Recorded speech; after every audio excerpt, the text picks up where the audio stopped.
আমি একটা কৃষক পরিবার, নিম্নবিত্ত পরিবার থেকে উঠে এসেছি। আমরা তো লোভ লালসার কাছে বিক্রি হয়ে যাই নাই।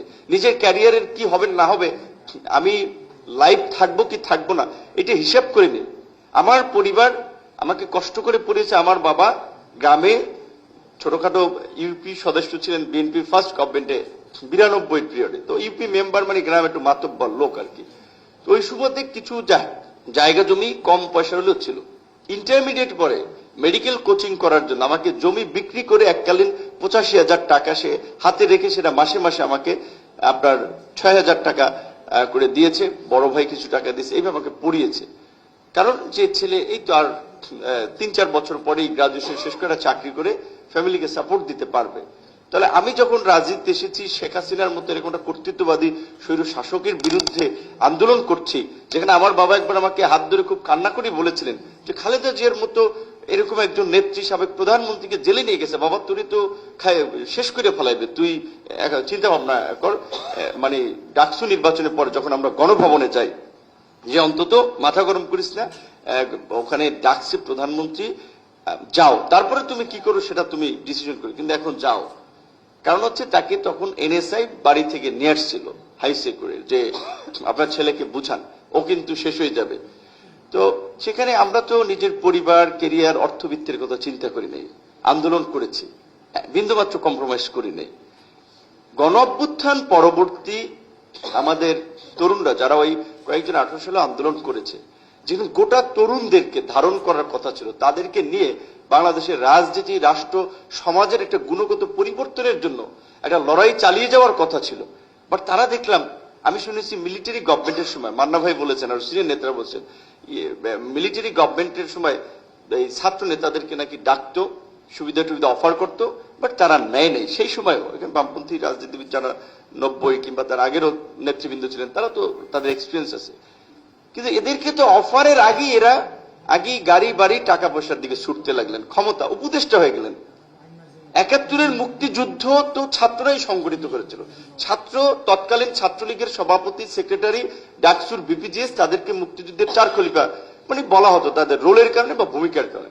কই তারা তো কেউ এই শেখ মুজিবের মন্ত্রিসভায় যায় নাই যে না আমরাই এখন রাষ্ট্র চালাবো। 90-এর আন্দোলনে রাজনৈতিক যখন নেতৃবৃন্দ ঐক্যে আসতে পারে নাই, ব্যর্থ হচ্ছে, তারা পারতেছে না, যখন সর্বদলীয় ছাত্র ঐক্য গঠন হয়েছে, তখন এরশাদের পতন ত্বরান্বিত হয়েছে। জিহাদের লাশ কি ঢাকা বিশ্ববিদ্যালয়ে তারা যখন শপথ করেছে, জিহাদের লাশ শুয়ে যে আমরা এরশাদের পতন না ঘটিয়ে আমরা ক্যাম্পাসে ফিরবো না, ঘরে ফিরবো না। সেই 90-এর ছাত্র নেতারা তো একটা ফর্মুলা দেয় নাই যে আমরা গভর্নমেন্টের অন্থার শেয়ার, বাকিরা অমুক, এই প্রক্রিয়া হবে।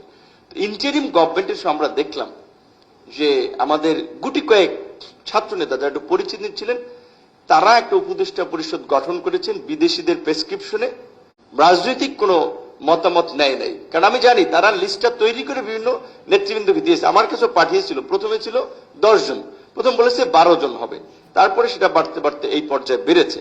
এবং তারপরে কি হয়েছে, তারা এই তরুণ যেই সংগ্রামী, বিপ্লবী, পরিবর্তনকামী প্রজন্ম, তাদেরকে করাপ্টেড করেছে। ডিসি অফিসে, এসপি অফিসে এম্পাওয়ার করেছে যে ডিসি অফিসে চাল, গম, ডাল এগুলো তোমরা ভাগ করবা, ডিসি অফিসে বরাদ্দ হয় এগুলো তোমরা ডিস্ট্রিবিউশন করবা।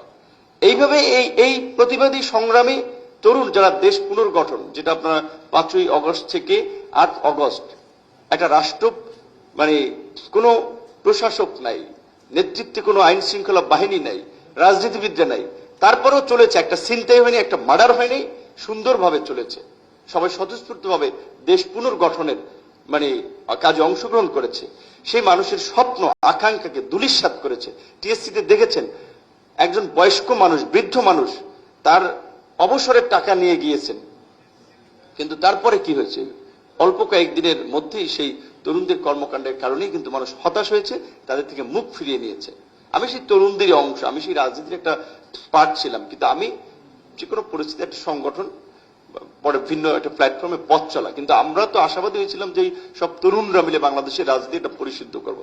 আজকে ধরেন এই যারা উপদেষ্টা হয়েছে, এরা যদি উপদেষ্টা না হয়ে বাইরে থেকে প্রেশার গ্রুপ হিসেবে দুর্নীতির বিরুদ্ধে আওয়াজ তুলতো, সংস্কারের প্রশ্নে আওয়াজ তুলতো, রাজনৈতিক দলগুলোকে, যেটা আজকের এই টকিং পয়েন্টসে দেওয়া আছে, রাজনৈতিক দলগুলোতে এই অন্থার 33% নারী প্রতিনিধিত্ব নির্বাচন কমিশন অনেকদিন ধরে বলে আসছে, বড় রাজনৈতিক দলগুলো পারে নাই।